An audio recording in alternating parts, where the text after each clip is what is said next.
Boa noite, queridos irmãos e irmãs. É uma alegria dar início à nossa segunda live vocacional do projeto Padres para a Igreja em Santa Catarina, que faz parte da nossa grande caminhada de animação vocacional no contexto do Ano Jubilar da Esperança. Sejam todos muito bem-vindos, seminaristas, vocacionados, jovens, padres, religiosas e religiosos, leigos e leigas, que têm no coração o desejo de servir a Igreja com generosidade e fé. Gostaria de saudar com carinho o padre Antônio Madeira, que nos acompanha neste processo e está com a gente mais uma vez. E se houver algum bispo conectado conosco essa noite, deixamos desde já a nossa saudação fraterna e o nosso respeito. Sua presença entre nós é sempre um sinal de comunhão e de unidade. Antes de seguirmos, algumas orientações importantes para você que nos acompanha de casa. Escreva no chat o seu nome, cidade e paróquia de onde você está assistindo. Vamos formando juntos esse grande mapa vocacional de Santa Catarina. Ao longo da fala do nosso assessor, você pode registrar perguntas ou comentários no chat. Ao final, vamos selecionar algumas para o momento de partilha. E claro, compartilhe essa live com mais pessoas. Basta enviar o link para os seus grupos e amigos. A vocação se multiplica quando é partilhada. E para abrir nosso coração e deixar que a graça de Deus nos conduza, acolhemos agora o Padre Alexandre Amorim, que vai nos ajudar a iniciarmos essa live com a presença de Deus e em oração.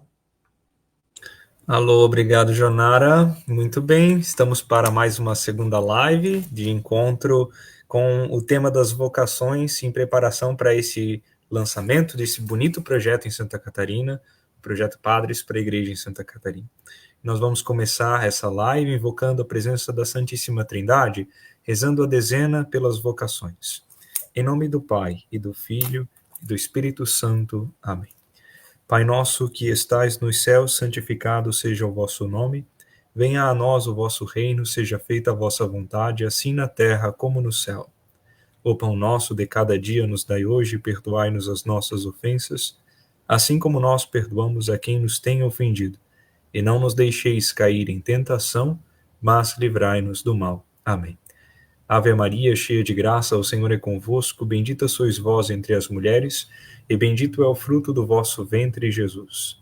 Santa Maria, Mãe de Deus, rogai por nós, pecadores, agora e na hora de nossa morte. Amém. Ave Maria, cheia de graça, o Senhor é convosco, bendita sois vós entre as mulheres, e bendito é o fruto do vosso ventre, Jesus. Santa Maria, Mãe de Deus, rogai por nós, pecadores, agora e na hora de nossa morte. Amém. Ave Maria, cheia de graça, o Senhor é convosco, bendita sois vós entre as mulheres, e bendito é o fruto do vosso ventre, Jesus. Santa Maria, Mãe de Deus, rogai por nós, pecadores, agora e na hora de nossa morte. Amém. Ave Maria, cheia de graça, o Senhor é convosco, bendita sois vós entre as mulheres, e bendito é o fruto do vosso ventre, Jesus. Santa Maria, Mãe de Deus, rogai por nós, pecadores, agora e na hora de nossa morte. Amém. Ave Maria, cheia de graça, o Senhor é convosco, bendita sois vós entre as mulheres, e bendito é o fruto do vosso ventre, Jesus. Santa Maria, Mãe de Deus, rogai por nós, pecadores, agora e na hora de nossa morte. Amém. Ave Maria, cheia de graça, o Senhor é convosco, bendita sois vós entre as mulheres, e bendito é o fruto do vosso ventre, Jesus. Santa Maria, Mãe de Deus, rogai por nós, pecadores, agora e na hora de nossa morte. Amém. Ave Maria, cheia de graça, o Senhor é convosco, bendita sois vós entre as mulheres, e bendito é o fruto do vosso ventre, Jesus. Santa Maria, Mãe de Deus, rogai por nós, pecadores, agora e na hora de nossa morte. Amém. Ave Maria, cheia de graça, o Senhor é convosco, bendita sois vós entre as mulheres, e bendito é o fruto do vosso ventre, Jesus. Santa Maria, Mãe de Deus, rogai por nós, pecadores, agora e na hora de nossa morte. Amém. Ave Maria, cheia de graça, o Senhor é convosco, bendita sois vós entre as mulheres, e bendito é o fruto do vosso ventre, Jesus. Santa Maria, Mãe de Deus, rogai por nós, pecadores, agora e na hora de nossa morte. Amém. Ave Maria, cheia de graça, o Senhor é convosco, bendita sois vós entre as mulheres, e bendito é o fruto do vosso ventre, Jesus. Santa Maria, Mãe de Deus, rogai por nós, pecadores, agora e na hora de nossa morte. Amém. Glória ao Pai, e ao Filho, e ao Espírito Santo, como era no princípio, agora e sempre. Amém. Santa Maria, Mãe de Deus, rogai por nós. Santa Maria, Mãe das vocações, rogai por nós. Enviai, Senhor, operários e operárias para a vossa messe, porque a messe é grande e os operários são poucos. Muito bem, em nome do Pai, e do Filho, e do Espírito Santo. Amém. Obrigado, então, pela oportunidade de estar aqui. Obrigado a você que nos acompanha e uma boa live a todos. Jonara? Obrigada, Padre Alexandre, que essa oração nos mantenha com o coração aberto para o que Deus quer nos dizer hoje. Lembrando que estamos pelas redes Facebook, YouTube, Instagram da CNBB Sul 4, pelo Facebook das arquidioceses e das dioceses e da FACASC. Com grande alegria, apresento agora o nosso assessor dessa noite, Padre Donizete José Xavier, sacerdote, teólogo, educador e pensador, apaixonado pelo mistério da vocação. Padre Donizete é doutor em Teologia Fundamental pela Pontifícia Universidade Gregoriana de Roma, mestre em Teologia Dogmática pela Faculdade de Teologia Nossa Senhora da Assunção e possui também formação em Filosofia e História. Atua como diretor adjunto na Faculdade de Teologia da PUC São Paulo e é editor-chefe nas revistas Cultura Teológica e Espaço Teológico, grandes referências no meio acadêmico. Além disso, é professor no programa de pós-graduação em Teologia da PUC São Paulo, contribuindo ativamente com a formação de novos teólogos e pesquisadores. Hoje, com o tema Vocação, Dom e Missão, entre a cultura do eu e o chamado ao serviço. Padre Donizete nos ajuda a refletir como viver o chamado de Deus no meio de tantos desafios culturais da nossa época. Padre Donizete, muito obrigada por aceitar nosso convite. A palavra está com o senhor. Muito bem, agradeço, Jonara, também toda a equipe do Regional Sul 4, da CNBB, pelo convite, pela oportunidade dessa noite poder refletir com vocês um tema tão profícuo, mas também tão exigente para todos nós, de modo muito especial na linha da formação dos nossos jovens e das escolhas vocacionais. Um tema bastante pertinente, né, porque justamente olharmos essa perspectiva da vocação como dom e missão entre a cultura do eu e o chamado ao serviço, isso claro que nos coloca já como primeiro ponto diante de uma questão fundamental que nós temos que colocar como evidência, né? É partir da perspectiva da antropologia da vocação, isso que também foi me colocado e pedido para que pudesse refletir um pouquinho esta noite com vocês, né? Mas por que falarmos de uma antropologia da vocação? A antropologia da vocação que parte, né, do princípio, deixa eu só colocar aqui, desculpa, já está parte do princípio de que o ser humano não é apenas um ente biológico, não é? O ser humano não é apenas um ente psicológico, mas é um ser chamado, é um ser convocado. Eu penso que esta palavra ela é até muito mais pertinente, mais forte, não é? Porque o chamado é uma convocação, né? Convocação. Até a etimologia da palavra já nos coloca dentro dessa lógica, né? Convocação, né? Convocação, que nos remete a essa realidade, como nos coloca o tema, a perspectiva do dom e do serviço. É evidente que falarmos desse ser, né, chamado, um ser convocado, é importante também destacar que esse ser chamado e convocado é alguém cuja existência é atravessada, né, e atravessada por um convite, é atravessado, né, por uma escuta, é atravessado por uma doação de si. Porque, de fato, dentro de toda a perspectiva antropológica, a primeira vertente ou a primeira compreensão que nós devemos ter é que aquela relação que nos marca, porque estamos efetivamente nessa relação com Deus, de fato, nós somos atravessados por esse mistério. O ser humano é um ser que é atravessado, né, que é tocado. Esse mistério que tangencia, esse mistério que toca a própria condição do humano. Então, nesse sentido, é preciso que nós possamos pensar a vocação a partir disso, né? Então, a vocação não é uma ideia abstrata, nós não partimos de abstração, mas ela se manifesta na experiência concreta do cotidiano. E é nessa experiência concreta do cotidiano que nós somos atravessados pelo mistério. É nessa experiência concreta do cotidiano que um ser vocacionado, aquele que é chamado, convocado, é atravessado por esse convite, por essa escuta, e por isso também atravessado por essa doação de si mesmo.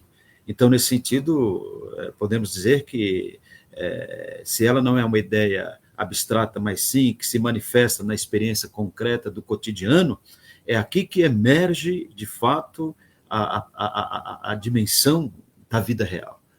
Ou seja, a vocação, ela emerge dessa dimensão concreta da realidade, ela emerge da vida real. Por isso, a vocação é uma realidade existencial. Ela está ligada ao modo como cada pessoa vive, como cada um percebe o mundo e como cada um se deixa interpretar pelo próprio mundo. É porque no mundo que nós nos exprimimos, e é no mundo que nós experimentamos a nossa própria sacralidade. Então, esse mundo, que é o local onde se dá a minha percepção, é nesse mundo também que eu interpreto a minha própria realidade, porque ali eu também interpreto a minha própria sacralidade. Então, nesse sentido, nós podemos dizer que a vocação, né, como realidade que nos afeta, que nos toca, ela também é uma expressão profundamente de liberdade, né? E ela é efetivamente uma expressão de alteridade, porque é o outro que me toca. Não é algo que eu construo por mim mesmo, mas eu sou tocado por um outro. Por isso, sempre resposta, né? Resposta a um chamado, é um ato de liberdade, mas também profundamente um ato de alteridade, porque somos tocados pelo outro, né? Tangenciado por um outro. Por isso, a antropologia da vocação, nós podemos dizer que ela é uma antropologia relacional. Não dá para a gente pensar uma antropologia vocacional sem essa perspectiva dessa dimensão relacional. Toda antropologia vocacional, ela é efetivamente uma antropologia relacional. Então, a minha primeira pergunta é: por que falar de uma antropologia da vocação? Diante da cultura em que nós vivemos, né? Como hoje é muito dito, né? Essa cultura do ruído, a cultura do desempenho, a cultura da dispersão e da fragmentação da própria identidade. É evidente que a cultura do ruído, ela está toda marcada também pela perda do instante, como nos diz o cardeal Tolentino, né, na sua grande obra, A Mística do Instante. José Tolentino, ele denuncia essa capacidade contemporânea de viver o instante. É interessante porque, veja, o tema da sua obra, né, A Mística do Instante, e é justamente dentro desse princípio da recuperação dessa mística do instante que, de fato, uma denúncia de uma cultura do ruído que nos leva à perca do instante. E quando se perde o instante, se perde o kairos, se perde a graça, se perde essa oportunidade, realmente, desse momento da escuta, desse momento da interação e da própria relação. O cardeal Tolentino, dentro dessa perspectiva da cultura do ruído, ele fala que hoje nós estamos vivendo completamente hipnotizados pela velocidade. É interessante o termo, né? Estamos totalmente hipnotizados. Quer dizer, que na verdade nós estamos presos a uma temporalidade ansiosa que nos impede de viver o presente como lugar da revelação.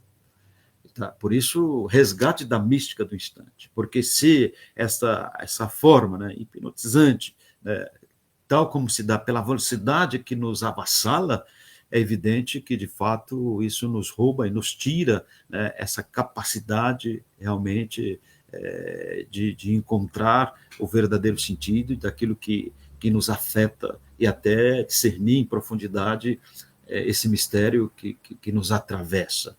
Interessante a forma como o Tolentino nos dá essa lógica, né, da mística do instante, porque ele diz, a mística do instante não pode ser outra realidade senão um chamado, né, um chamado à atenção contemplativa, ou seja, voltar-se ao agora como kairos, né, como momento oportuno. Eis agora, eis o momento. Né? Um kairos é sempre aquela ideia de que é agora, né? É o momento oportuno, da irrupção do novo, é daquilo que se instaura, porque esse kairos, né, como mística do instante, nós podemos dizer como tempo cheio de sentido.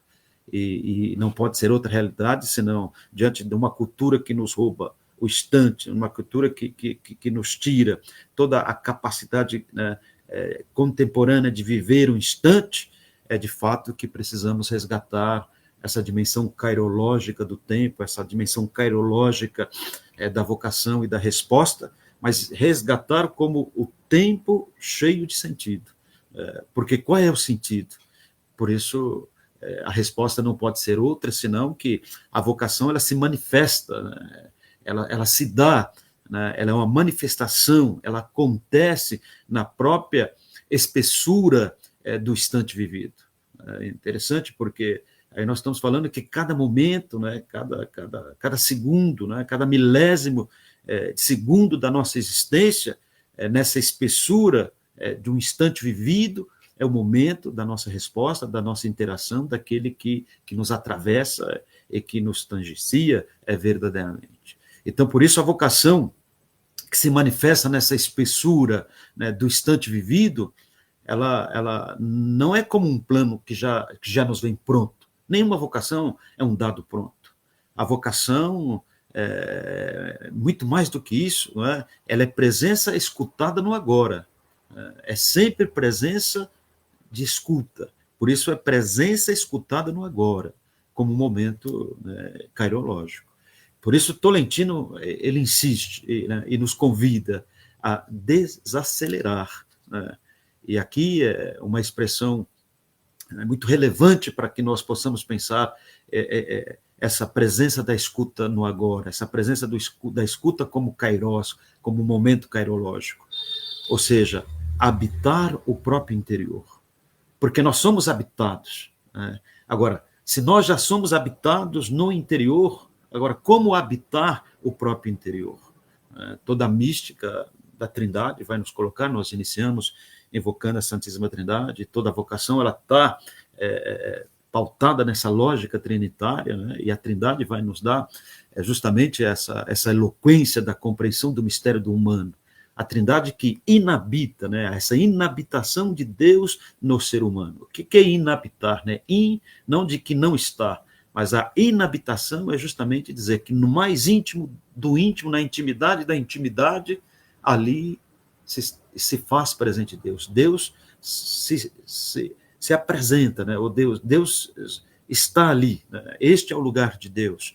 Por isso, quando nos diz que dentro dessa cultura do ruído, né, e dessa perda do instante, é preciso reencontrar esse caminho de habitar o próprio interior, porque já somos habitados, né, por aquele mistério que nos atravessa.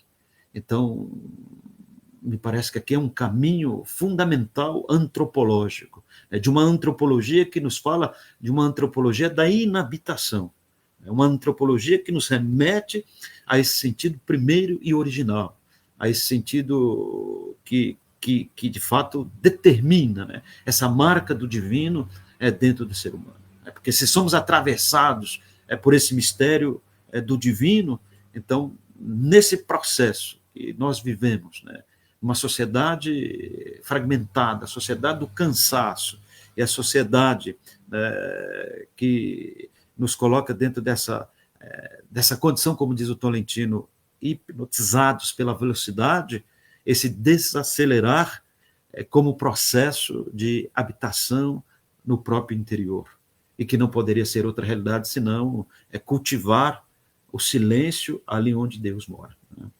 E por isso o silêncio como sempre condição primeira, né, da vocação, porque a vocação é escuta, E se a vocação é uma resposta a essa escuta de uma voz, essa voz ela só pode ecoar, né? Essa voz ela só tem a sua ressonância a partir desse silêncio onde Deus fala. Deus fala no silêncio, porque a sua palavra é precipitada de um silêncio.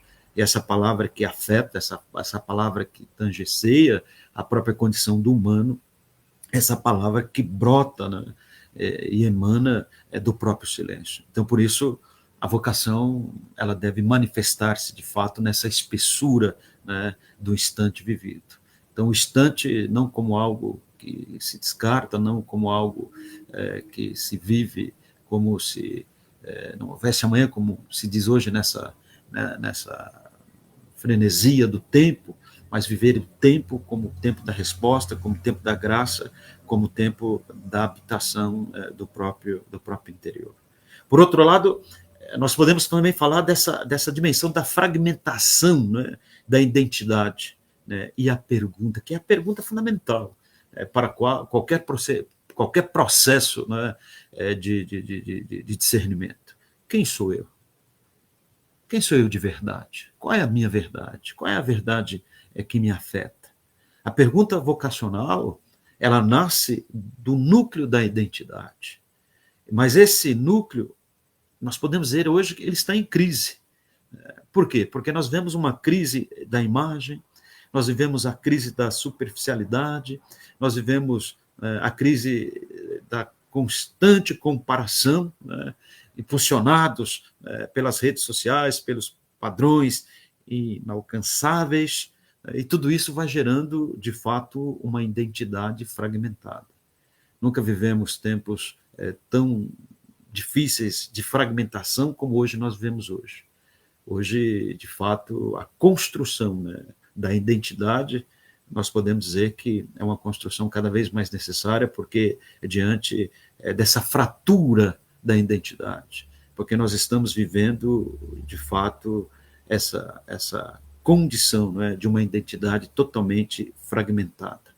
E o que é uma identidade fragmentada? Qual é essa fratura, né, da identidade e que afeta a dimensão vocacional? A pessoa já não sabe quem ela é. É o famoso adágio délfico, né? Conheça-te a ti mesmo, como questão fundamental, parece cada vez mais necessária ser retomada. Por quê? Porque dentro desse contexto, a pessoa já não sabe quem ela é. Apenas sabe o que precisa parecer ser. Porque vivemos no simulacro, né? Vivemos na sociedade da aparência, ou das aparências, né? E por isso a primeira crise dessa sociedade do simulacro e da sociedade das aparências é a crise da própria identidade. Não sei quem eu sou. Já não sabe, a pessoa já não sabe quem ela é. Apenas se sabe o que precisa parecer ser. Porque é aquilo que parece ser que tem que ser a condição como afirmativa, né? Como a lógica da atestação. Mas, por outro lado, é a lógica da fragmentação e da destruição e da desconstrução. Por isso, a vocação ela exige um caminho justamente contrário, né? Então, qual que é esse caminho contrário? O caminho contrário é a reunificação interior. É interessante porque ali dentro dessa perspectiva da mística do instante, falar dessa reunificação interior, o que seria uma reunificação interior? Na verdade, é aquele ponto que a gente precisa dizer para nós mesmos. Precisamos encontrar com a verdade de si, quebrar o eu exaltado em si mesmo para penetrar no si mais profundo que nos inabita. Eu costumo dizer que, mais do que a palavra do eu que nos habita, quebrar o eu exaltado para mergulhar, né, para adentrar no mistério mais profundo desse si que nos inabita, né, porque somos inabitados por essa realidade do mais profundo e do íntimo que está em nós. Por isso, é ali que se dá esse encontro com a verdade de si. E essa verdade, ela não se inventa, não é uma verdade inventada, não é uma verdade criada, mas é uma verdade que se escuta. E aqui eu lembro sempre o filósofo que eu trabalho, né, ele costuma dizer sempre diante do silêncio, eu me calo. E quando eu me calo, então eu escuto. Nós só escutamos à medida em que nós somos capazes de nos calar. Porque dentro dessa perspectiva, né, dessa verdade, né, da verdade de nós mesmos, dessa verdade do si, desse si que inabita no ser humano, né, para dizer que a vocação, né, que ali, né, está a sua marca primeira e originária, a vocação não é uma verdade criada e não é uma verdade inventada, mas a vocação é uma verdade que se escuta, é uma verdade que se escuta. Por Ricoeur, que é o filósofo que eu trabalho, claro, fazendo uma leitura a partir dele, na ótica de Ricoeur, né, Ricoeur diria, o eu não é um dado, mas o eu é uma história em construção. Nós somos um eu em construção. Nós somos um eu que se constrói. Um eu é uma história em construção que se narra à luz de um tu. E esse tu que nos tangencia, que nos toca, e esse tu que nos atravessa. Então, vejam a profundidade dessa perspectiva.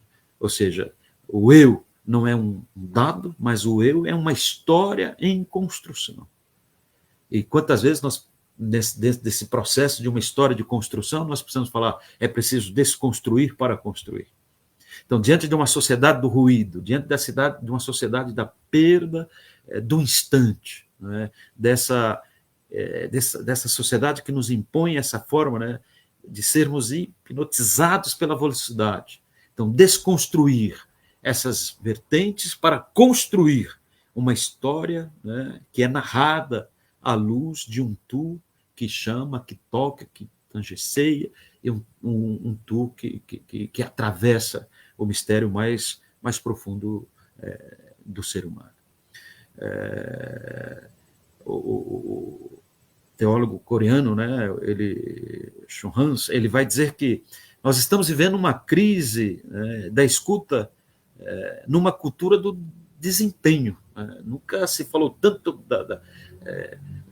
da potencialidade enquanto simplesmente essa capacidade do fazer como hoje, mas é uma sociedade do desempenho, né? E uma sociedade do desempenho que nos leva a uma sociedade do cansaço, diz ele, né?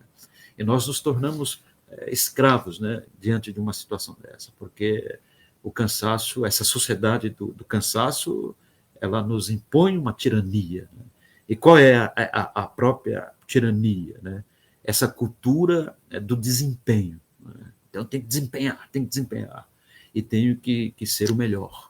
Por isso a dimensão da competitividade, né? Não só aquilo que sou, mas aquilo que estou competindo, e a competição ela tem o seu preço, e muitas vezes o preço da competição é a eliminação do outro, e o outro que faz parte da minha própria verdade. Então, nesse sentido, né, essa crise da escuta numa sociedade do desempenho, dessa cultura do desempenho, como escreve o teólogo, né, ele descreve a nossa época como marcada por uma positividade tóxica. Né? Olha o termo, né, uma positividade. É claro, desempenho, positividade, mas esse desempenho, essa positividade é tóxica, porque é um imperativo, né, do desempenho. E qual que é o imperativo do desempenho? Você pode tudo, nós podemos tudo. É quase que pensar o super-homem, né? O super-homem de tudo, nós podemos tudo. Né? Você pode tudo. Então, e nesse poder tudo, né, a pessoa se torna, né, um empreendedor de si mesmo. E aí se torna uma pessoa exausta, narcisista, autocentrada e muitas vezes, paradoxalmente, desconectado do seu si, desconectado desse si mais profundo. Por isso eu dizia, quebrar, né, esse eu exaltado, né, esse eu já em si mesmo, né, esse eu que se exalta em si, para adentrar nesse mistério mais profundo desse si que nos inabita. E nesse sentido, né, Hans vai dizer, né, é um empreendedor de si mesmo, mas exausto narcisamente, autocentrado, paradoxalmente desconectado de si. Mas não é só de si, mas desse si mais profundo que lhe habita. Então, em vez de possibilidades, o que se gera? Se gera cansaço. Em vez de possibilidades, se gera ansiedade. E em vez de possibilidade, se gera desespero. Então, nós estamos diante de uma sociedade do cansaço, diante de uma sociedade da ansiedade e diante de uma sociedade totalmente dispersa. Por quê? Porque justamente dentro dessa lógica, dessa cultura, do ruído, dessa cultura da fragmentação da própria identidade. E aqui que nós podemos dizer, e o chamado, e a vocação? Como é que nós podemos entender a dimensão da vocação? Porque se aqui tudo é performance dentro dessa cultura do ruído, dessa cultura da fragmentação da identidade, dessa cultura do desempenho, dessa cultura do cansaço, se tudo é performance, não há espaço para o chamado. Não há espaço para a escuta. Porque se não há espaço para a escuta, é claro, não há espaço para o chamado. Porque a lógica não é outra senão eu posso. E essa lógica do eu posso sufoca a possibilidade de um tu que me chama. Então vejam, o eu posso é sufocado, ou seja, ele sufoca. Na verdade, o eu posso, ele é sufocante, ele sufoca a possibilidade de um tu que me chama. Sufoca a própria dimensão do chamado. Então, nesse sentido, nós podemos dizer que é preciso compreender a vocação como contracultura. Então, uma palavra interessante, o que é contracultura? Essa contracultura é a forma como nós respondemos a essa cultura do cansaço.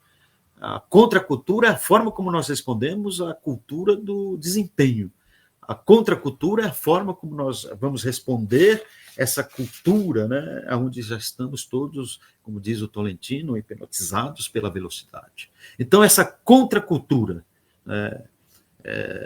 nessa cultura da pressa, que é marcada tantas vezes pela multiplicidade de estímulos e pela velocidade de decisões, é nesse contexto que nós precisamos resgatar a força e o sentido semântico do que, de fato, é a vocação.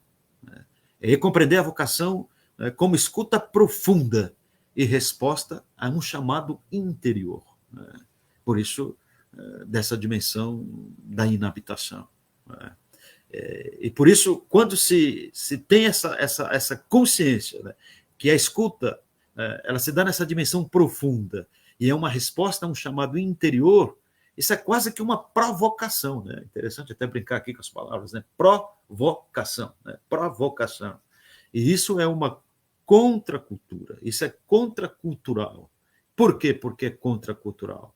Porque se vai contra a lógica da autoconstrução total e da performance constante.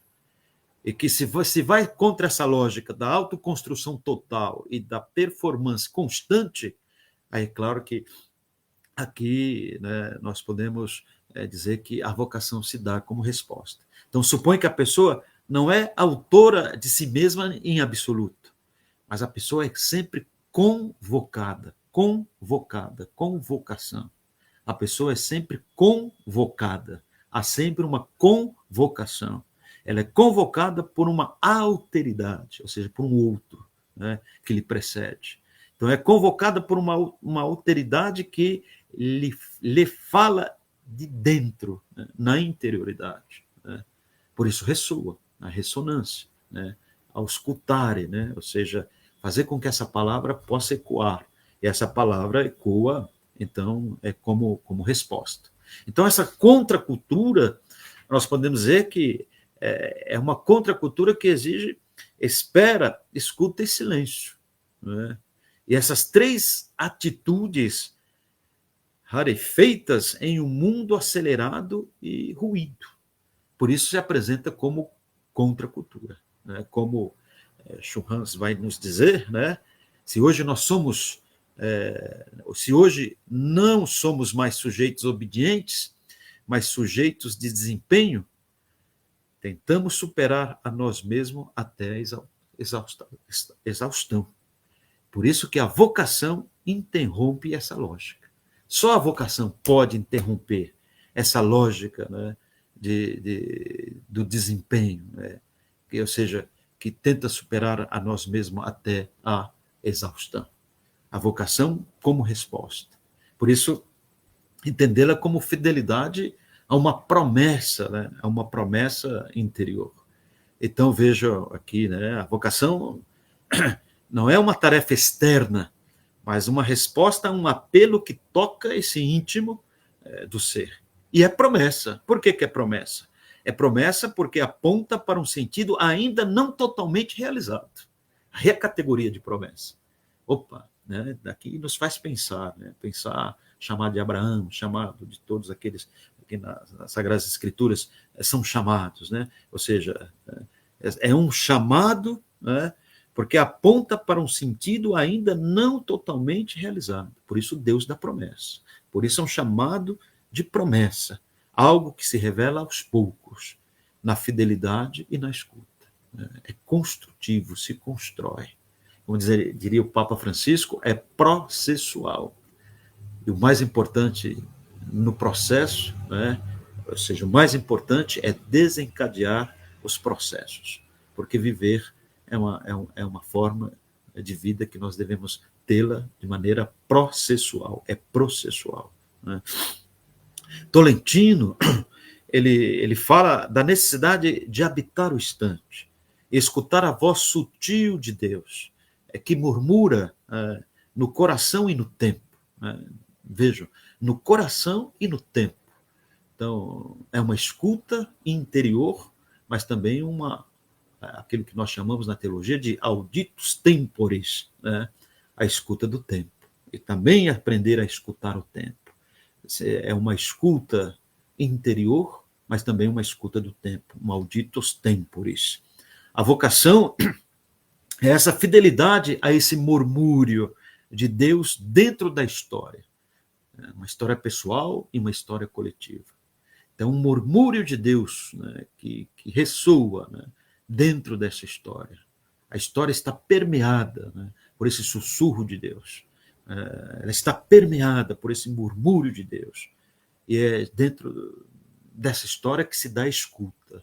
Por isso, auditus temporis, a escuta do tempo. Uma vocação que não escuta o seu tempo, é como que nós podemos dizer que nós podemos responder na sua autenticidade de um chamado, porque toda vocação pressupõe também a escuta do tempo. Por isso, falar em fidelidade hoje, né, é disruptivo, né, pois a cultura propõe escolhas provisórias. Tudo é provisório, porque tudo é fragmentado. Né? Então, as relações são descartáveis e os horizontes são frágeis. Por isso que trabalhei muito tempo na formação, hoje eu não estou mais, mas trabalho na CRB aqui em São Paulo, no Posto Linter, trabalhei no Novinter há muito tempo também, e eu sempre digo aos formadores e também no processo de formação, qual que é a maior característica, ou seja, a primeira característica que nós encontramos nessa nova geração? É a geração do quero, mas não quero mais. Mas não é porque os jovens não têm vocação ou porque não estão marcados por um chamado ou por uma dimensão vocacional. É justamente dentro dessa dimensão e dentro dessa lógica, né, de uma cultura que propõe escolhas provisórias. E como se falar de escolhas onde nós falamos de ir até o fim, né, dar a vida, né, fazer da vida dom de si mesmo, fazer da vida um dom pascal. Então, dentro dessa perspectiva da vida de dom de si mesmo, da vida de um dom pascal, dentro de uma perspectiva de uma cultura que propõe, né, ou que impõe constantemente escolhas provisórias, relações descartáveis e horizontes frágeis. Por isso a geração do quero, mas não quero mais. Quero, mas não quero mais. Mas a geração do quero, não quero mais, não significa que são jovens, ou uma geração que não tem a vocação, que não está marcado e permeado e atravessado pelo mistério, mas justamente pelo contrário. Mas é como nós ajudarmos a reencontrar esse caminho do mistério e como ajudarmos a entender esse ser atravessado pelo próprio mistério. Por isso, a vocação, ela propõe permanência, alinhamento interior e a própria coerência desta vida, né? Então, nessa crise do discernimento vocacional, porque é uma crise, né, de discernimento vocacional, é uma crise de discernimento. A cultura da dispersão e a cultura do excesso de possibilidades transforma o discernimento vocacional em algo cada vez mais difícil, mais frágil e mais difícil. Por isso, a pergunta que não pode calar é justamente essa, né? Como discernir se não há silêncio numa sociedade do ruído? Como discernir se não há, de fato, esse silêncio numa sociedade totalmente marcada, né, pela poluição sonora? Como perceber o chamado se tudo exige resposta imediata? Se nós estamos falando de algo que pressupõe permanência, alinhamento, interioridade, né? Isso impõe, ou isso põe em crise os próprios processos formativos, que muitas vezes reproduzem a lógica do mundo, né? Formando funcionários religiosos, formando especialistas da fé, em vez de formar discípulos enraizados na escuta e no serviço. Papa Francisco pediu para ser feita uma pesquisa, uma análise, né, mais que uma pesquisa, uma análise sobre a questão da vida religiosa, e o resultado final foi pertinente, porque a grande questão é que muitas vezes na vida religiosa, muitas vezes nos nossos seminários, muitas vezes nesse processo formativo, nós aí como eu também sou professor, então estou na linha também da formação, então muitas vezes nós, formadores, ou a estrutura, né, a estrutura religiosa, ela está muito mais preocupada em formar indivíduos do que formar pessoas. Nós formamos indivíduos e esquecemos de formar pessoas. E isso é grave do ponto de vista da antropologia e de uma antropologia da vocação. Porque o que significa formar indivíduos? O que significa formar pessoas? Porque quando se forma indivíduos, os indivíduos são aqueles que estarão a serviço de, então, a serviço da congregação, a serviço da instituição, a serviço de uma determinada realidade. Funcionários religiosos, especialistas, muitas vezes, da fé, mas não discípulos enraizados na escuta e no serviço, porque nos falta a base da relação. Porque pessoa é relação. Não se forma para a relação, não se forma para a dimensão comunal, mas se forma justamente dentro de uma perspectiva totalmente funcional. É a análise que foi entregue e depois o Papa Francisco tanto insistiu do ponto de vista da própria vida religiosa.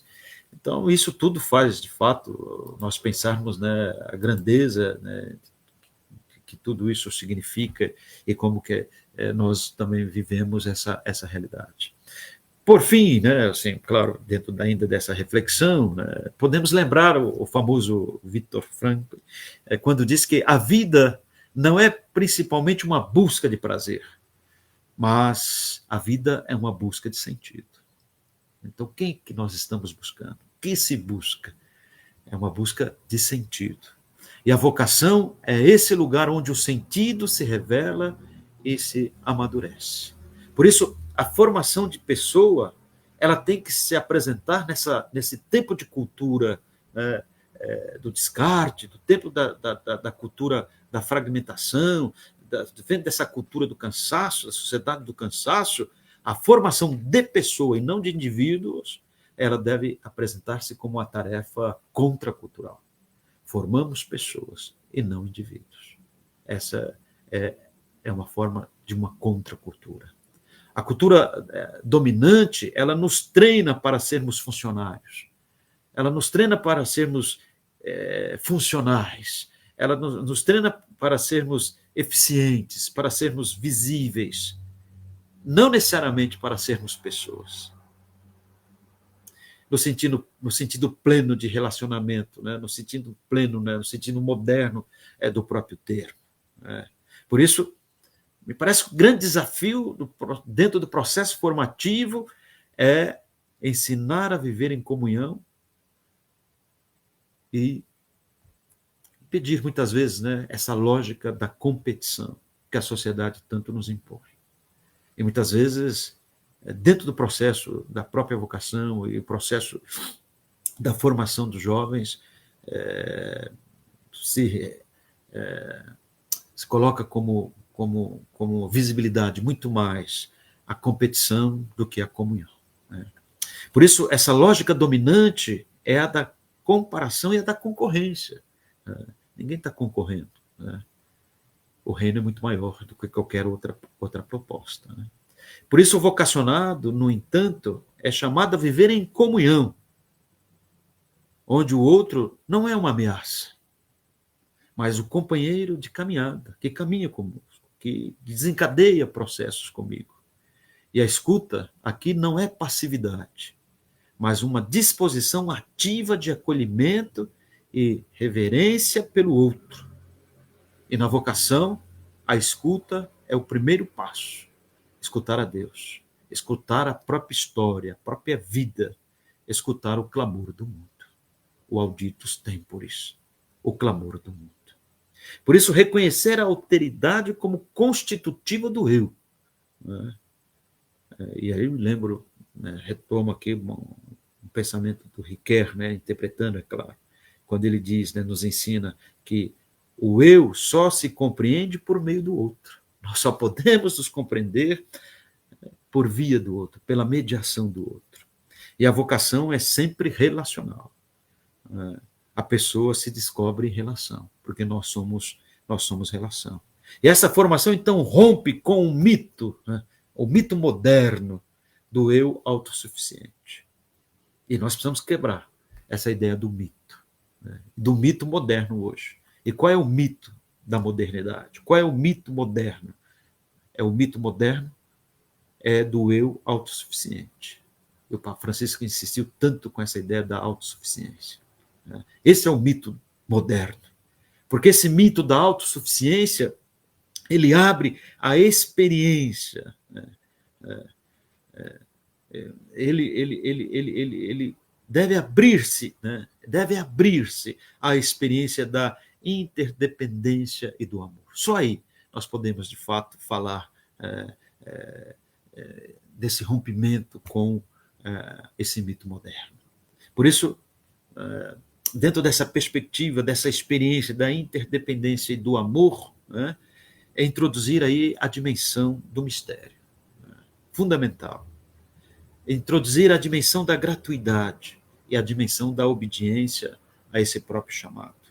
Por isso, a vida ela não se reduz, né, ao que se pode controlar ou que se pode prever, porque não é uma questão de previsão. Né, mas a vida, né, dentro dessa perspectiva de uma vida vocacional, a vocação ela nos introduz, ela introduz uma pedagogia do mistério. É mistagógica, é mistagogia. A vocação deve passar por um processo de mistagogia, porque é pura mistagogia. Né? Porque introduz uma pedagogia do mistério, onde há lugar para a irrupção de Deus, para a novidade de Deus.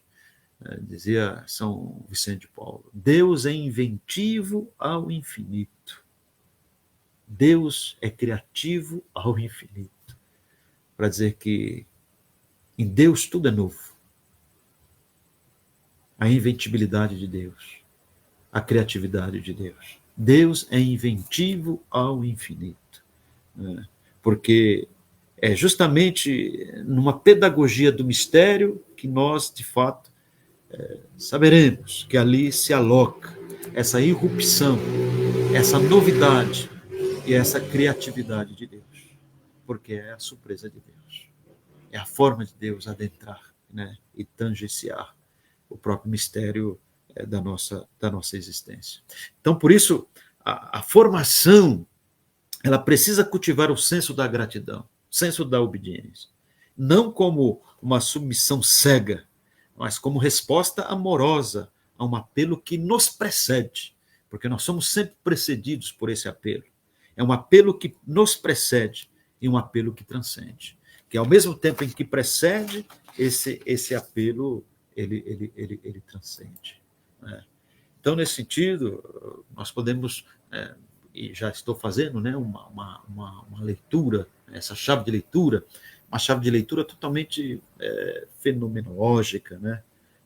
Por que a fenomenologia hoje é tão importante? Porque o ser humano é um fenômeno. Nós somos um ser, já dizia Paulo VI, o ser humano é um ser fenomênico. Né? O ser humano é um fenômeno. Então deve ser analisado como um fenômeno. Né? E o que significa uma fenomenologia da vocação? É possível falarmos de uma fenomenologia da vocação? O que é essa fenomenologia da vocação? Recordando, né? A fenomenologia é classicamente o esforço de voltar às coisas mesmas. Né? Isso implica observar como os fenômenos se dão à consciência, como eles chegam à nossa consciência, e como são vivenciados e significados pela pessoa em primeira pessoa. Agora, se nós aplicarmos essa ideia de fenômeno, e porque entendemos o ser humano como ser fenomênico, como dizia Paulo VI, né, aplicado à vocação, né, então, a fenomenologia da vocação, a vocação, ela trata-se de abandonar explicações meramente doutrinais. Não estamos aqui para fazer explicações doutrinais da vocação. Estamos aqui para fazer explicações funcionais ou explicações sociológicas sobre a vocação. Mas na linha da fenomenologia da vocação é voltar à experiência concreta da pessoa que se sente chamada. Esta é a dimensão fenomenológica. É voltar a uma experiência concreta de um chamado, né, que se sente chamado. Né? Por isso, a vocação se dá dentro da vida e não fora da vida. A vocação é algo na vida e se dá dentro da vida e não fora dela.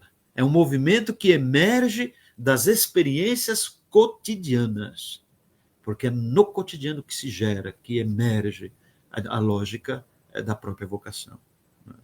É a própria vida que se revela como lugar teológico. É a própria vida ou lugar teológico, onde o chamado se faz ouvir. Por isso o auditus temporis e o auditus vitae, a escuta da vida. A escuta do tempo e a escuta da vida. E se nós podemos falar que redescobrir a vocação como experiência vivida, como experiência doada e como experiência encarnada, ela é uma experiência doada porque a vocação não é posse. Eu não tenho posse dela. Ela não me pertence. Não sou autor da minha vocação. A vocação não é posse.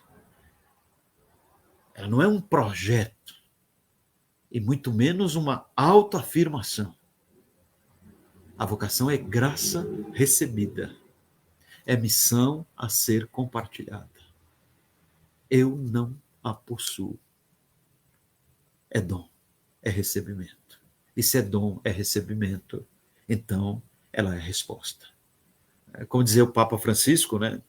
A vida se possui quando se entrega. Então, só na entrega é que se passa a possuir a vida. Só no dom de si mesmo. Isso é a dimensão pascal. Porque o que é a dimensão pascal? Fazer de si dom de si. Né? Dizia, então, Francisco. A vida se possui quando se entrega. E isso nós podemos dizer que define a vocação como doação. Há uma vida que se define como doação. Por outro lado, né, redescobrir a vocação como realidade encarnada, porque ela se encarna em escolhas, né, rotinas, em corpos, em lugares, em vínculos concretos. Isso exige discernimento, né, perseverança e fidelidade. Né.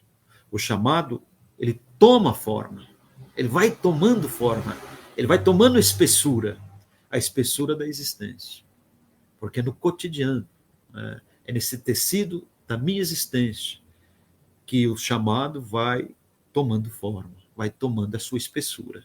Então, essa espessura dentro de uma história real das pessoas. E vejam, né, mas não é uma história real somente com luzes, Mas é uma história real com luzes e feridas. Porque luzes e feridas, elas fazem parte dessa tessitura do nosso existir e fazem parte dessas tessituras da nossa caminhada. Então, por isso, pensar o ser humano sempre dentro dessa dimensão relacional. Né? Então, podemos dizer que fenomenologicamente, né, isso significa que a vocação é manifestação de alteridade, né, manifestação de um outro. Interessante uma expressão do Evangelho de João, né, em Jesus, quando ele diz: se não acreditas em mim, acreditais ao menos naquele que me enviou, porque as obras que eu faço, elas revelam o Pai. As obras que eu faço não revelam a mim mesmo, porque quem ama não revela a si mesmo, mas revela o outro. É próprio dessa dinâmica da vocação pautada nessa lógica do amor, a revelação de um outro e não de si mesmo. A vocação está sempre no processo de uma revelação de um outro, esse outro maiúsculo, né? que é Deus.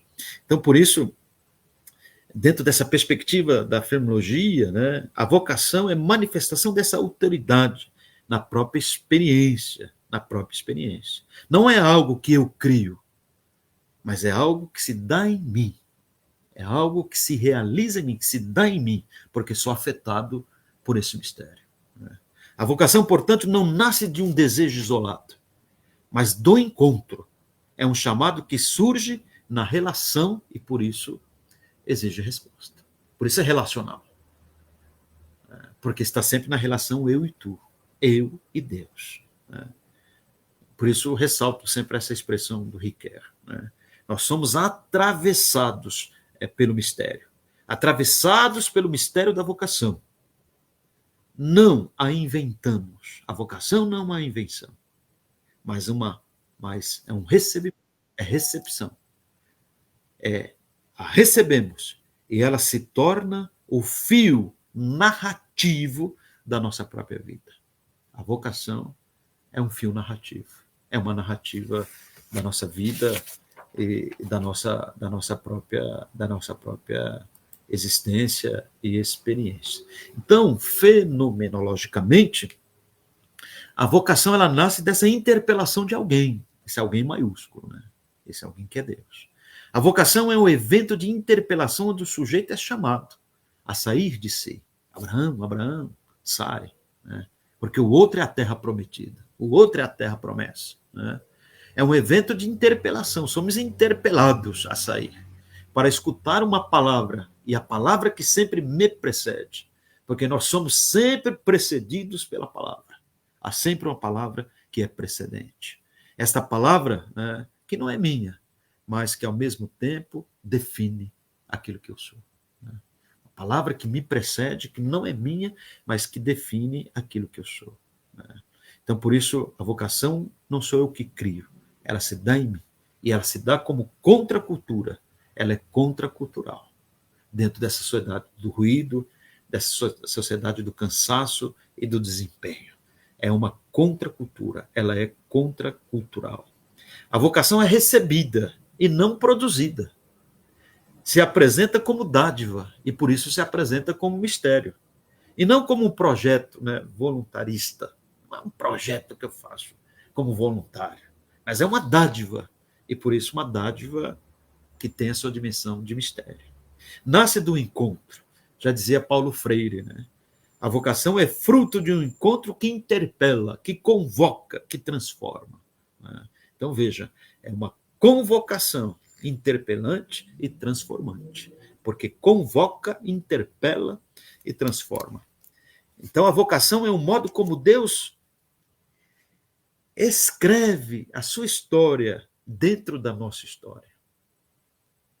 Porque Deus está permanentemente escrevendo a história que é sua na nossa história. E a nossa história passa a ser história de Deus. E a nossa história só é salvífica porque a história é assumida. É a história de Deus. Deus assumiu como dele aquela história, essa história que é a nossa história.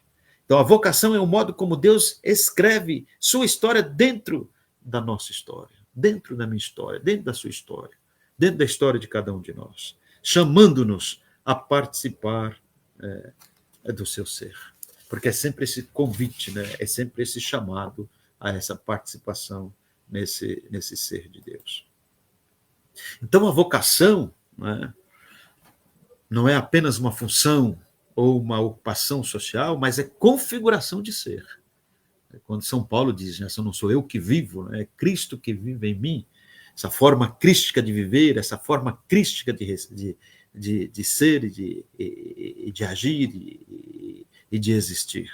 Então, podemos dizer que a vocação, de fato, é um fenômeno dado em excesso, que é a palavra excesso para dizer o excesso do amor, né? O excesso do amor na sua gratuidade, na sua dimensão ágape, né? Na sua dimensão total daquilo que nós chamamos de dizer, em termos filosóficos, o amor metaético, né? Metaético quer dizer na sua plena e total gratuidade, o excesso, né? O fenômeno dado em excesso, que não é redutível a uma função, mas vivida como dom gratuito. Por isso, dentro de uma economia do dom, essa economia do dom que afeta a cada um de nós. E a experiência espiritual nasce nesse horizonte. É nesse horizonte que a experiência espiritual é a recepção de uma chamada que me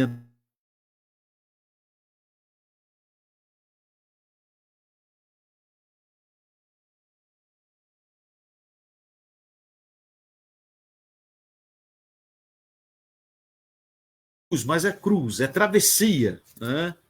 É luta como parte essencial da configuração do próprio sujeito. Vejam, né? Ela não é somente luz, mas também cruz. Ela não é somente luz, mas é também travessia. Ela não é somente luz, mas ela é também luta como parte constitutiva do ser. Né? E por isso, então, podemos falar dessa antropologia. Né? E mais aí, uma antropologia que também se vincula a uma antropologia da liberdade amadurecida. Uma antropologia de uma liberdade amadurecida. E o que seria, dentro dessa lógica, né? Discernir o desejo que está em nós, né? Esse desejo do chamado, da resposta, que significa identificar, né? Essa realidade como um chamado profundo de Deus em nós, né? Não apenas um impulso desordenado e egocêntrico ou supérfluo, né? Mas como realidade que, de fato, nos coloca dentro dessa dimensão do profundo. Por isso, a liberdade amadurecida deixa de ser autocentrada, ela é vocacional. Quando se fala de uma antropologia da liberdade amadurecida, nós estamos falando de uma antropologia vocacional. Porque toda antropologia vocacional é uma antropologia da liberdade amadurecida. Por isso, é vocacional por excelência, por excelência.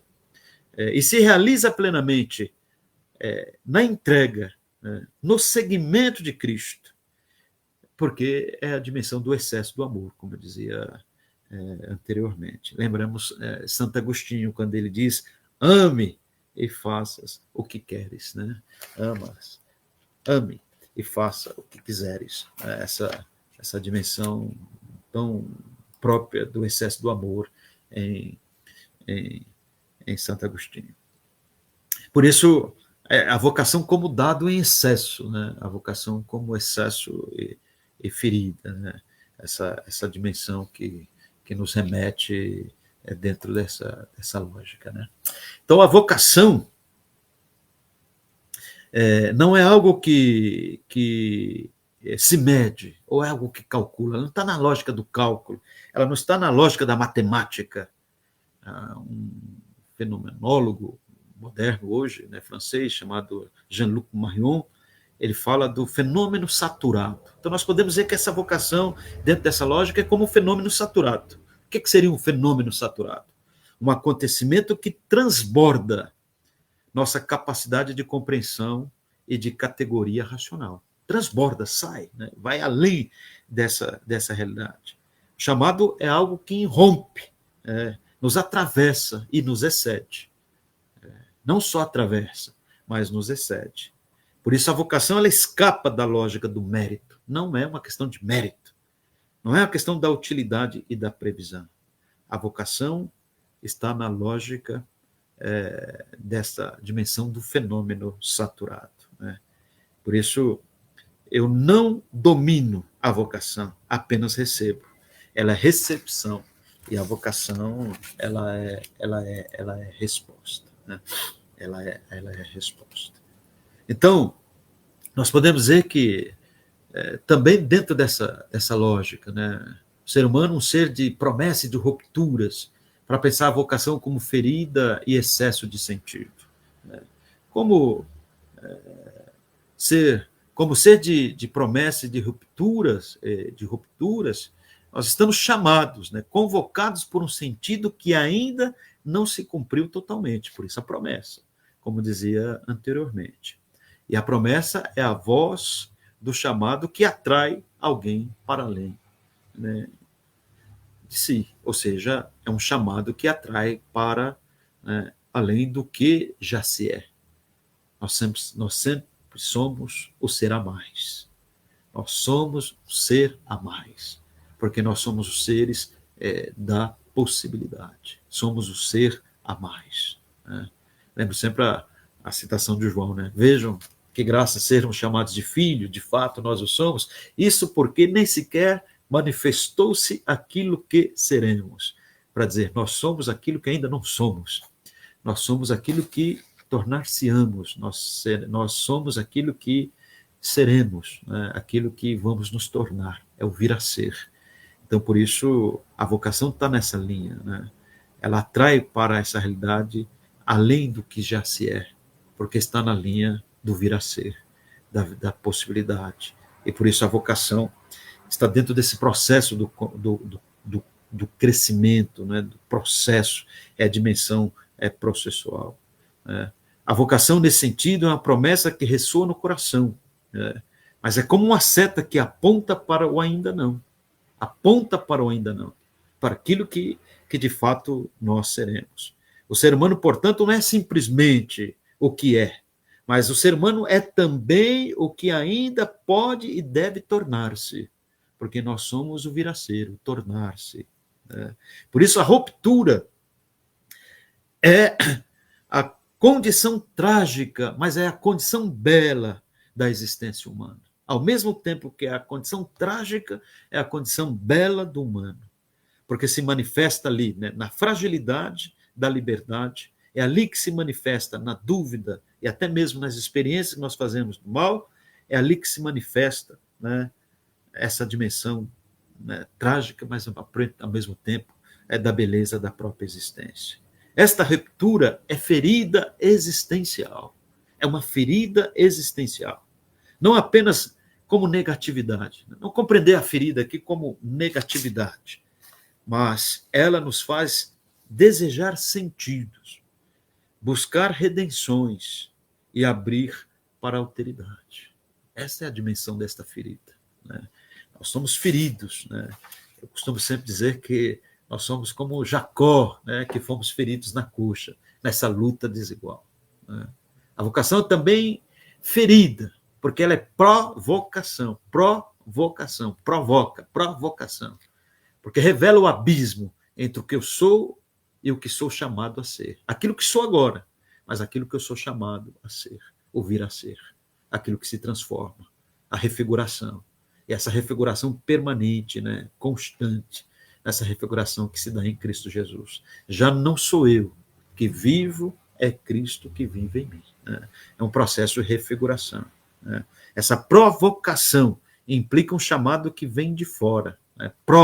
Né? Quer dizer, à frente, vocare, chamar, né? Por isso provoca, que está à frente, né? E essa ferida, não compreendê-la simplesmente no sentido de dor, mas como marca. Nós somos marcados, nós somos feridos, nós temos um sinal de um encontro que desestala. A vocação é desinstalar-se. Estamos feridos na coxa, feridos como Jacó, que revela que não somos autossuficientes e que há um excesso de sentido que ultrapassa a nossa as nossas definições habituais do eu, né? É a consciência de que somos inacabados e que somos convocados nesse processo de convocação. É o que o Paul Ricoeur vai chamar da ipseidade, né? Ou seja, não só o que sou, mas quem sou, né? Porque quem sou, é esse ser que se amadurece, esse ser que passa por um processo de mutação e de ressignificação. Um eu que se constitui não na estabilidade, mas na relação, na promessa, na alteridade. Então, por isso, né, nós podemos dizer que essa dimensão, né, enquanto essa sociedade do ruído, a sociedade do cansaço, da fragmentação, e que nos impõe, né, uma esfera de uma imagem narcisista e de uma identidade fixa, essa dimensão da ferida, essa compreensão de ser um ser ferido, porque somos feridos na coxa, essa marca, né, do excesso de sentido que está em nós, essa ferida da vocação, ela é também a grandeza da própria vocação. Aquilo que é a ferida é aquilo que é a grandeza, né? Porque ao mesmo tempo em que é ferida, é grandeza. Bom, eu vou fazer o último aqui, porque o tempo urge, para a gente dar um tempinho de perguntas, teria outras, mas termino aqui. A dor como lugar da verdade, né? A dor como lugar da verdade. Ao contrário do senso comum, né, que muitas vezes enxerga a dor, interpreta a dor, né, apenas como negatividade, aqui nós estamos dizendo, a dor não é apenas negatividade, mas um lugar onde as máscaras caem. E o sujeito é colocado, né, em contato com a sua própria finitude, com a sua insuficiência e a sua verdade interior. Diria Ricoeur que é no grito contra a dor que uma pessoa, né, é no grito contra a dor que é ali que se forma a verdadeira confissão radical do ser. Porque na dor o sujeito, ele é o que é. Ele não mente, ele não simula, mas apenas clama e nesse clamor se revela. É no clamor que se revela, né? Por isso a vocação emerge desta lógica, não da estabilidade, mas da profundidade de uma dor, né? E ali compreender, né, toda a lógica da cruz. Não podemos pensar vocação sem a dimensão da cruz. E cruz não é castigo, mas cruz é uma forma da passagem, né? Ou seja, do lugar onde o sujeito, ali ele é totalmente transformado. Cruz como passagem de transformação. E o terceiro elemento, a luta, né? A luta não há vocação autêntica sem luta interior, sem a luta de Jacó. Já dizia São Gregório de Nissa, ele falava da vida espiritual como um êxtase, como saída de si, e que exige combate, dizia São Gregório de Nissa. Então é nessa luta, como Jacó, que o sujeito se torna nomeado. É nomeado. É nessa luta que é marcado, e é nessa luta que é constituído. Então é nessa luta, né, cravados na coxa, que somos marcados, nomeados e constituídos. Lembremos-nos, né? O próprio Jesus em Getsêmani, em sua luta, né, sua sangue, pede que o cálice passe, mas é ali, na experiência da dor, que a obediência amorosa ao Pai se realiza como o verdadeiro sim da vocação. Muito obrigado. Vamos deixar abrir para as perguntas. Teria outras coisas, mas podemos uma outra oportunidade. Chegamos, então, ao nosso momento de interação, depois dessa reflexão tão profunda do Padre Donizete. Nós temos realmente algumas perguntas e comentários que surgiram no chat e vão ser compartilhados pela nossa equipe da coordenação. Eu gostaria de chamar o seminarista Alisson Garcia. Ele é seminarista da Arquidiocese de Florianópolis, ele está no 3º ano de Teologia, ele também é pesquisador e membro do nosso grupo de trabalho do Projeto Padres para a Igreja em Santa Catarina. Alisson Garcia, é com você. Muito obrigado, Jonara. Muito obrigado, Padre Donizete, por toda a exposição, muito, muito bonita, muito profícua. E temos aqui uma pergunta do Marcel Linhares. Ele ajuda aqui na Pastoral Vocacional da Arquidiocese de Florianópolis, e ele diz, né? Boa noite. Se a vocação é um processo de resposta precedida de uma escuta consciente nessa sociedade líquida, quais pistas daria para a Pastoral Vocacional conseguir oportunizar momentos de escuta? Vamos fazer já assim ou vai cada um é melhor, né? Eu acho que é melhor, né? Vamos uma para... Então, veja, eu acho que a própria, né, forma como foi apresentada, e ali eu volto um pouquinho à perspectiva do cardeal Tolentino, né, resgatando essa importância de educar para a escuta, né, por causa justamente dessa dimensão da lógica do ruído, dessa estrutura da fragmentação, né, e sem esse exercício, sem essa arcese da escuta, de fato, nós não vamos adentrar nessa dimensão do mistério, né? Isso só passa, só seremos capazes de fato, atingir numa dimensão de prática, de arcese, não tem outro caminho, né? Então, o caminho, de fato, penso eu, que é o resgate da mística, a mística da própria vocação, a dimensão da própria espiritualidade, e aí, por isso, ressalta toda essa perspectiva, né, que nós estamos colocando aí do ponto de vista da própria dimensão da escuta, né? E escutar não tem outro caminho.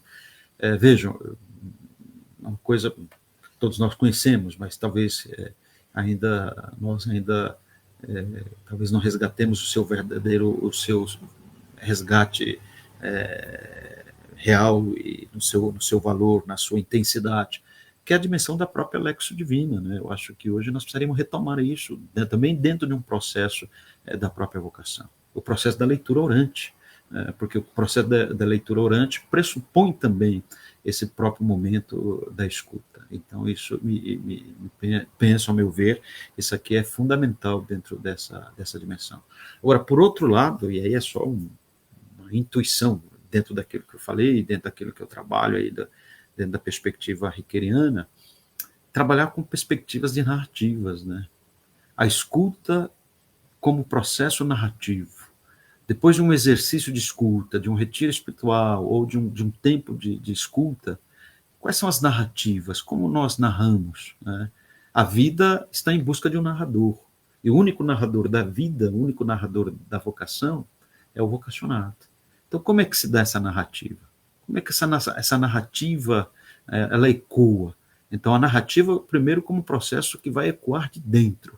Segundo, a narrativa como processo de transformação. A narrativa como uma realidade fundamental do ponto de vista desse processo. Penso eu que seria, do ponto de vista da prática, do ponto de vista pastoral, um caminho bastante eficaz, não digo, então posso talvez dizer eficaz, mas talvez que poderia nos ajudar dentro dessa caminhada. A narrativa me parece que é um caminho. É um caminho também de transformação, de refiguração da própria vida. Sim, professor, muito obrigado pela resposta. E vivemos em tempo de crise narrativa, né? O senhor mesmo citou Byung-Chul Han, e cito que ele tem um livro, né, sobre a crise narrativa que apresenta tão belo e como isso dificulta realmente a nossa resposta. Aqui vamos para uma segunda pergunta que saiu lá do Instagram. A vocação é um chamado só para atender aos céus? Pergunta provocativa. Desculpa, a vocação é? Um chamado só para... a vocação é um chamado só para atender aos céus? Aos céus? Por isso que eu dizia, né?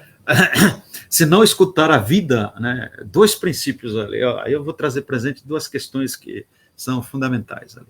Uma, primeiro, que o Papa Francisco insistiu muito nesse aspecto, né? Até do ponto de vista da própria construção da teologia, né? Dizer que todo auditus fides, ou seja, toda a escuta da fé, é precedido pela escuta da vida. O auditus fides pressupõe, né, o auditus vitae. Não existe escuta da fé sem a escuta da vida. Então, o primeiro passo de uma vocação é a escuta da vida, né? Quais são os apelos e os chamados da própria vida? A vida me precede. A vida precede a cada um de nós. O que vem anterior a mim? A vida. A vida é precedente a cada um de nós. Ela nos precede. Ela nos precede. Então, se a vida precede, é uma escuta da vida. Acho que esse é um primeiro detalhe fundamental. Porque se dá na vida, se dá na história. Por isso eu dizer, ela se dá no cotidiano, né, nessa espessura do cotidiano. O segundo, né, que é uma expressão hoje central do ponto de vista da teologia fundamental, quando nós dizemos todo o processo da escuta da fé pressupõe o auditus austerius e auditus temporis, a escuta do outro e a escuta do tempo, né? Não tem escuta se não escutar o outro e se não escutar o tempo, né? Então, essa escuta do céu, ela pressupõe uma escuta do outro e uma escuta do tempo, porque a voz de Deus está ressoando, né? O murmúrio de Deus no tecido da nossa existência, né? Nessa condição existencial, porque a história é o lugar de Deus. A história é o lugar de Deus. É o lugar onde Deus ali está e se revela e se manifesta. A revelação de Deus se dá justamente na história. E a vocação é um processo, né, de encontro com a própria revelação. Toda a perspectiva da revelação está na lógica dessa dimensão da antropologia vocacional. Então, penso que essas duas questões, só repetindo, o auditus vitae, a escuta da vida, e a escuta do tempo, né? Escutar o tempo, escutar o mundo. Porque é no mundo que eu me expresso, e é no mundo que nós vamos expressar a própria sacralidade daquilo que nós somos. Certo, muito obrigado pela resposta, professor. Agora uma pergunta aqui dos bastidores. Uma fragmentação do eu dificulta no escutar o chamado de Deus, como o senhor bem colocou, né? Porém, também veria como grave, como também uma motivação para essa não escuta, uma desfiguração da imagem de Deus, também parece realizar também essa dificuldade, né? E até, talvez, uma imagem de Deus, uma compreensão de como Deus age, né? Da própria teologia. Perfeito, perfeito. E hoje a grande questão, né, do problema teológico é da imagem de Deus. É da imagem de Deus. Que Deus nós falamos, que Deus nós anunciamos, que Deus nós pregamos e que Deus nós acreditamos, né? E dentro de uma imagem, né, da desfiguração do eu, ou da fragmentação do eu, é claro que também é uma fragmentação da própria realidade de Deus, né? Dois fenômenos também hoje muito presentes dentro dessa cultura, né, que também dentro dessa lógica dessa sociedade, a sociedade tal como ela se apresenta, que é o famoso fenômeno do parricídio e o fenômeno do lienismo, né? O parricídio, que não é outra realidade senão o desejo iminente da eliminação da figura do pai, né? Então, quando você fala de um Deus que é pai, né, e essa forma de um pai, mas é um pai patrão, né, e aí é claro que, então, dentro dessa perspectiva, você tem toda essa dimensão de uma afirmativa dessa forma, desse parricídio, né? E isso é muito perigoso, né? Porque, vejam, dentro das estruturas que também nós muitas vezes podemos atribuir, que é muito mais fácil, né? Então, você pegar uma certa imagem de Deus para também fazer o seu autorreflexo daquilo que você acredita e daquilo que você acha e daquilo que você vai também reproduzir. E aí nós trazemos isso do ponto de vista da própria configuração da vida, né? Então, se é um Deus, se coloca dentro dessa lógica, e aí eu faço sempre essa dimensão, né, do Deus todo amoroso, para o Deus poderoso no sentido desse poder, mas é esse poder que é justamente tal como é apresentado hoje. Nós estamos aí na discussão dessa tal da teologia do domínio, né, que apresenta justamente essa forma de dominar, né, quer dizer, o poder que é só domínio. Claro que está dentro dessa lógica, de uma lógica totalmente de uma dimensão de fragmentação. Por quê? Porque não tem a dimensão do amor, não tem a lógica do amor, porque não tem a lógica do perdão, não tem a lógica da gratuidade, não tem essa economia do dom. O que tem é a imposição diante dessa dimensão da fragmentação ou da fragmentariedade da própria sociedade. Então, isso é muito grave, né, do ponto de vista. Por isso, a pergunta é muito boa, né, muito pertinente.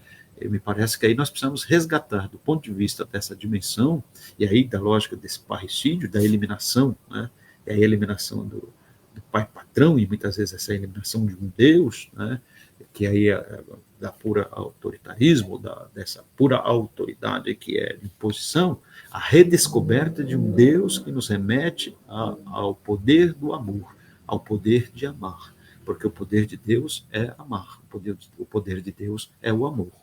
Como dizia São Tomás de Aquino, o Deus de amor todo-poderoso. Então, o poder de Deus dentro dessa dimensão. Por outro lado, o linismo, né, que está aí também colocado dentro dessa dimensão. Então, qual que é a lógica do niilismo? É esvaziar por dentro, né? Então, eliminar por dentro. E a melhor forma, né, de eliminar esse conceito de Deus é eliminar essa dimensão da interioridade.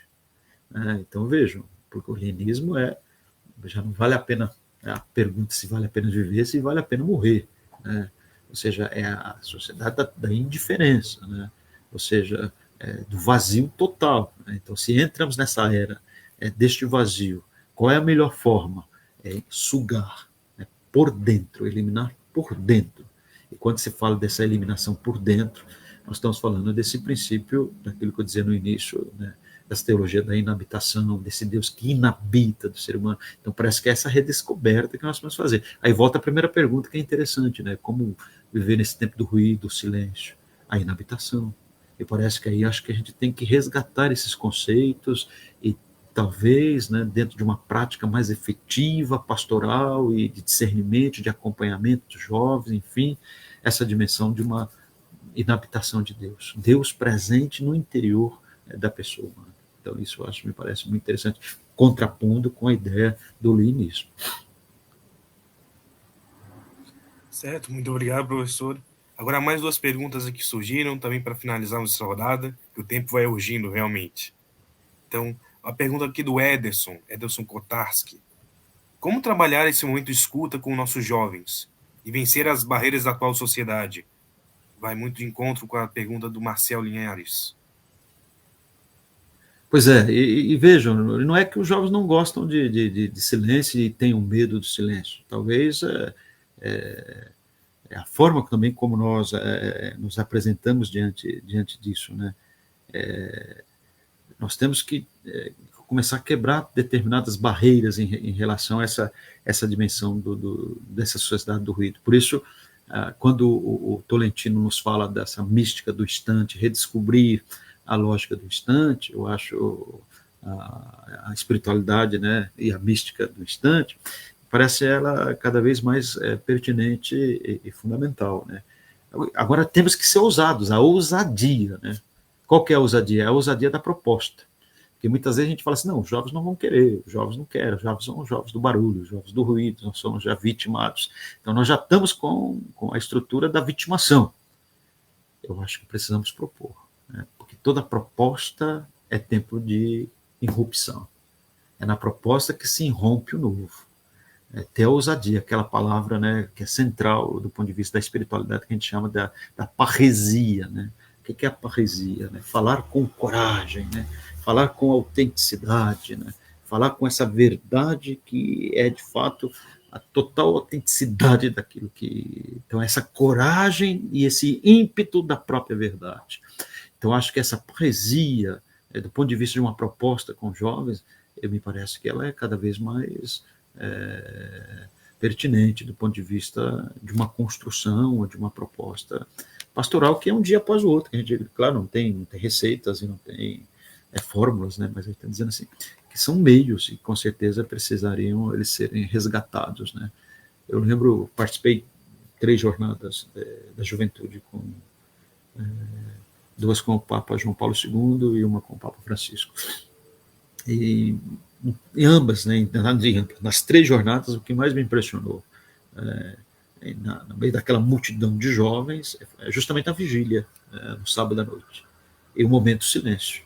Aí você me pergunta como é que é possível, né, aquela multidão de jovens, nós estamos falando de centenas de milhares de jovens, e naquele momento em que se propõe o silêncio, a juventude faz silêncio, a juventude mergulha no silêncio. Talvez o que a gente precisa é encontrar esse caminho, como eu dizia ali, dessa pedagogia mistagógica, né? Dessa forma mistagógica de introduzir a lógica do mistério. Eu acho que aí é um desafio. A catequese ela tem que ser mistagógica, a formação tem que ser mistagógica. A mistagogia ela não pode estar aquém, né, daquilo que nós fazemos, da nossa pastoral, da nossa reflexão, enfim, de modo muito especial, com o trabalho com a juventude. A juventude tem desejo, a juventude busca, e a juventude quer. Eu acho que nós precisamos ter a parresia, né, as nossas pastorais, as nossas atitudes, elas têm que ter uma dosagem maior de parresia, de coragem, de ímpeto, né, e esse ímpeto da proposta e da irrupção deste novo. E agora aqui a última pergunta da noite. Então, o padre falou no início sobre o kairos, o tempo oportuno. Para o discernimento vocacional, qual o tempo oportuno? E se ele for perdido? Essa pergunta do Francesco Guarda. Francesco, né? Será que temos tempo perdido ou todo tempo é um tempo oportuno? Né? Pegar uma expressão que é do Bruno Forte, mas que o Papa Francisco traz na sua carta, na sua encíclica aos jovens, né, Christi Vivit, tudo que Deus toca, Deus faz belo. Tudo que Deus toca, Deus faz novo. Será que tem tempo perdido quando se deixa ser tocado, tangiciado, afetado por esse mistério? Porque a gente falava de afetação, né, de tangiciar, deixar ser tocado por esse mistério. Então, penso que não tem tempo perdido, tem tempo ressignificado, porque é sempre o tempo da ressignificação. E quando é o tempo da ressignificação? Hoje. Hoje. Porque hoje é o dia de Deus, é o tempo de Deus. Né? Em Lucas nós vamos encontrar diversas expressões, né?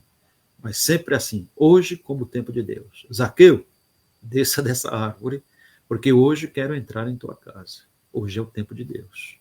Ele disse ao bom ladrão, né?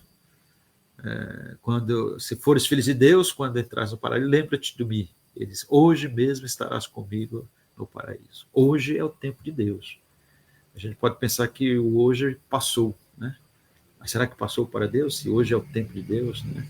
Então, eu questionaria a sua forma de dizer assim, será que tem tempo perdido ou tem o tempo que é tempo de Deus, que é o tempo do novo de Deus, da irrupção de Deus, e aquilo que Deus, de fato, pode realizar. Né?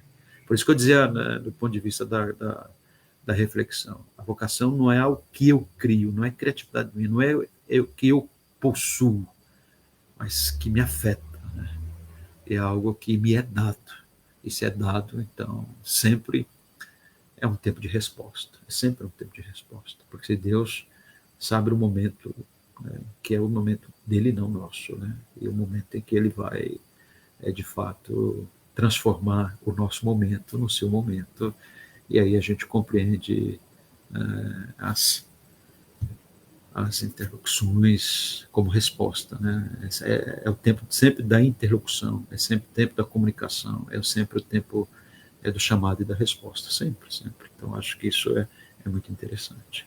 Acho que não tem tempo que passou, acho que tem tempo sempre ressignificado, é ressignificação do tempo. E o tempo é o nosso outro, viu, Francesco? O tempo é o nosso outro. A gente não é mais o mesmo, né? Depois de uma experiência. A experiência me molda, a experiência me transforma. Já não sou eu, é outro. Mas esse outro não é outro, senão eu mesmo. Né? Mas é um outro.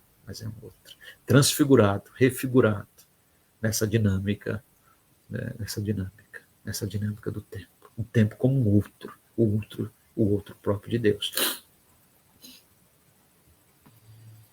Muito obrigado, padre. Muito obrigado pela sessão de perguntas. Obrigado por toda a palestra. Chamo aqui a Jonara, que vai prosseguir aqui com os agradecimentos aqui mais formais, mas muito obrigado mesmo. Eu que agradeço a oportunidade.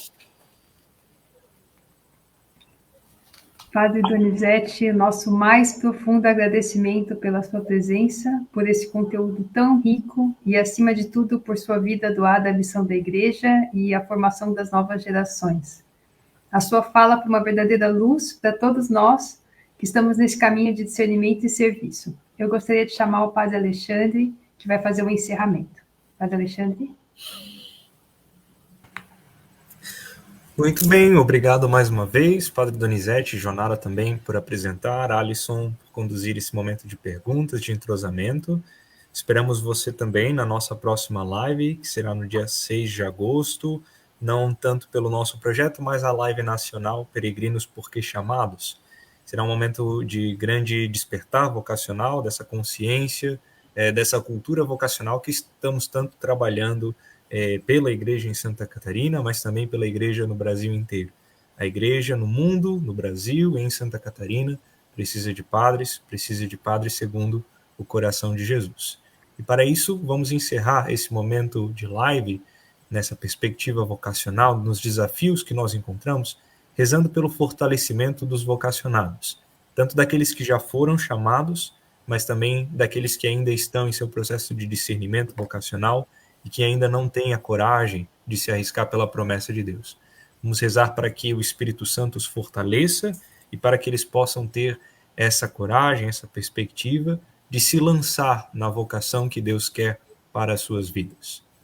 Jesus, Mestre Divino, que chamastes os apóstolos a vos seguirem, continuai a passar pelos nossos caminhos, pelas nossas famílias, pelas nossas escolas, e continuai a repetir o convite a muitos dos nossos jovens. Dai coragem às pessoas convidadas. Dai forças para que vos sejam fiéis. Como apóstolos leigos, como diáconos, padres e bispos, como religiosos e religiosas, para o bem do povo de Deus e de toda a humanidade. Amém. Santa Maria, Mãe das vocações, rogai por nós. Enviai, Senhor, operários à vossa messe, porque a messe é grande e os operários são poucos. Padre Donizete, peço ao Senhor a sua bênção para encerrarmos bem essa live. Então, o Senhor esteja convosco. Ele está no meio de nós. Abençoe, Senhor, os corações feridos que te buscam, aqueles que trazem consigo a marca da rejeição, a sede de sentido, o vazio da ausência e o desejo da pertença. Transforma essas feridas em lugar da revelação, em terra fecunda, para o encontro contigo e com cada irmão. Abençoe-nos, Senhor Deus, todo misericordioso, o Pai, o Filho e o Espírito Santo. Amém. Muito obrigado. Eu que agradeço. Tchau, tchau. Uma boa noite, né? Boa noite, boa noite. Até mais.